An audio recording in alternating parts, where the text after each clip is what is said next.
কামড়াতে সবল মারবে আর বলবে বলো বলো বলো আমি কে তুমি কি জানো, আমি কে তুমি কি জানো, আমি কে তুমি কি জানো। সে বলবে তুমি কে, আপনি কি? বলে আমি সেই সম্পদ যে সম্পদের যাকাত দেওয়া হয়নি। কয়জন যাকাত দেবে? কয়জন যাকাত দেবে? ফিতনা, ঈমান আমার নেই। এজন্য 6 নম্বরটা এটুকু আর একটা কথা মাঝখানে বলে আপনাদেরকে বলছি, যাকাত যতদিন মুসলমান বের করবে মুসলমানের মালে আল্লাহ বরকত দেবে। যখন মুসলমান যাকাত বন্ধ করবে মুসলমানের মালে আর তখন বরকত থাকবে না। নম্বরটা হলো মুসলমানদের অধঃপতন তখন আসবে। নাম্বার 7, আল্লাহর নবী বলেন মানুষের চিন্তা করবে না, ভাববে না যে কামাইটা করলো সেটা কিভাবে এলো, হালাল না হারাম।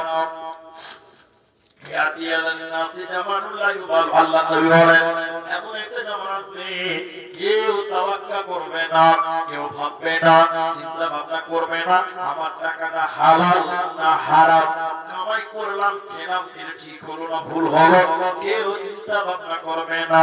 কিয়ামতের পূর্বে এরকম মুসিবত এরকম সমস্যা দেখবে।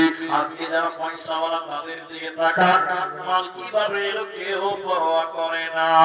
নবীজির জামানায় কোন এক টাইমে হযরত আনাস রাদিয়াল্লাহু তাআলা আনহু ইনার কাছে মদিনার লোকেরা আনাসের কাছে এসে বললেন আনাস, জুবাইর ইবনে আবি তিনি হলেন হাদিসের রাবী, তিনি বলেন আমরা বেশ কিছু লোক হযরত আনাসের কাছে গেলাম, আনাসকে দায়িত্ব দেওয়া হয়েছিল, নবীজি দায়িত্ব দিয়েছিলেন। আমরা বললাম আনাস আমাদের অনেক সমস্যা, বিদেশ থেকে যখন ব্যবসা করে আসে রাস্তাতে ডাকাতি ধরে, রাস্তাতে ছিনতাই ধরে, রাস্তাতে বেঈমানেরা লুট করে নিয়ে যায়। আপনি আমাদের সমস্যার ব্যাপারে একটু চিন্তা ভাবনা করেন। আনাসের বক্তব্যটা কি ছিল? ধৈর্য ধরে কথা কথা ধৈর্য ধরে, ধৈর্য ধরে কেন এগুলো বলছে। তোমরা তো এইভাবে পৃথিবী থেকে চলে যাবে। আমার নবীজি বলেছেন, তিনি কসম করে বলেছেন, আল্লাহ আল্লাহর কসম, নবীজি বলেছেন এমন একটা সময় আসবে সেদিনকার সমস্যার তুলনায় আজকের সমস্যা কিছুই নয়। সেদিনকার সমস্যার তুলনায় আজকে মুসলিমদের কোনো সমস্যাই নেই। কেন? সে সময় যাকাত দিবে না, পর্দা করবে না, নামাজ পড়বে না, সুদ থাকবে, ঘুষ থাকবে। এখন নবীর যুগে এই সমস্যা এখন মুসলমানদের মধ্যে কিছু নাই। ধৈর্য ধর, তোমরা তো এই অবস্থায় আল্লাহর কাছে চলে যাবে। আল্লাহর নবী বলেছেন আমার উম্মতের শুরু ভালো, শেষটা কিন্তু ভালো নয়।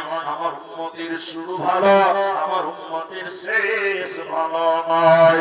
তারপরে নবীজি বললেন শোনো, ফিতনা হবে কৃষ্ণ হওয়ার মতো, কখনো কম কখনো বেশি, কখনো কম কখনো বেশি। এই সমস্ত কথা নবীজি বলার পর আল্লাহ তাবারক ওয়া তাআলা কোরআনের আয়াতটা তিনি বললেন শোনো, এই পৃথিবীর লোক সারা দুনিয়াতে যত মানুষ তারা ক্ষতির মধ্যে থাকবে, যারা 4টা গুণে গুণান্বিত হবে ওরা ফিতনায় পড়বে না, সমস্যায় পড়বে না। আর জায়গাতে বলা হয়েছে দুইটি, এই দুটি এবং 4টা 6টা গুণ যার ভিতরে থাকবে এই লোকের কোনো প্রবলেম হবে না। ইমানের উপরে থাকবে, আমাদের উপরে থাকবে, এরা কাল কিয়ামতের দিন জান্নাতি হবে, কোনো টেনশন হবে না। এক الذين آمنوا وعملوا الصالحات وتواصوا بالحق وتواصوا بالصبر। আল্লাহ বলেন শুরু থেকে বলি والعصر, ফিতনার কথা আল্লাহ বলেন, কসম করে বলেন, আল্লাহর কসম। নবীজি বলেন والعصر, আসরের কসম, সময়ের কসম। ইন্নাল ইনসান, নিশ্চয়ই মানুষেরা ক্ষতির মধ্যে রয়েছে, বিপদের মধ্যে রয়েছে। দেখেন মিলিয়ে দেখেন বিপদ আছে, কে বলবে আর শান্তি আছে? শান্তি নেই। বেটা বাপের সঙ্গে কথা বলে না, কম সম কথা। ছেলে বাপকে দেখে মুখ ঘুরিয়ে নেয়, কত আফসোসের কথা, শান্তি নেই। দেখেন রাতের বেলায় স্বামী মোবাইল টিপছে, বউ আরেকদিকে কথা বলে মোবাইল টিপছে, মহব্বত নাই। আল্লাহ সবাই চারটা গুঞ্জার মধ্যে আছে, সেই বিপদের মধ্যে নেই। নিশ্চয়ই যারা ঈমান এনেছে, ধৈর্য ধরেছে, ইল্লাল্লাযীনা আমানু, তবে যারা ঈমান এনেছে, ওয়া আমিলুস সালিহাত, ভালো কাজ করেছে, তিন নাম্বার তাওয়াসাউ বিল হক, হকের দাওয়াত দিয়েছে এবং হককে মেনেছে, চার নাম্বার ওয়া তাওয়াসাউ বিস সবর, যারা ধৈর্যের দাওয়াত দিয়েছে এবং নিজে ধৈর্য ধারণ করেছে। এই চারটা গুণ যার ভিতরে আছে, ও কিন্তু ক্ষতির মধ্যে থাকবে না, ইহকালেও নয়, পরকালেও নয়। দুটো আছে কোথায়? সূরা তাওবা। কুল ইন কানা আবাউকুম وأبناؤكم وإخوانكم وأزواجكم وعشيرتكم وأموال اقترفتموها وتجارة تخشون كسادها ومساكن ترضونها أحب إليكم من الله.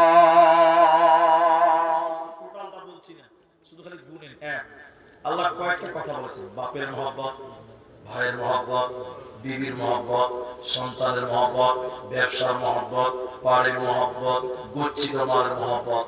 এই 8টা মহব্বত একদিকে রেখেছে আমরা। আল্লাহ বলছেন আর দুদিকে রেখেছে দুটো, একদিকে রেখেছে দুটো।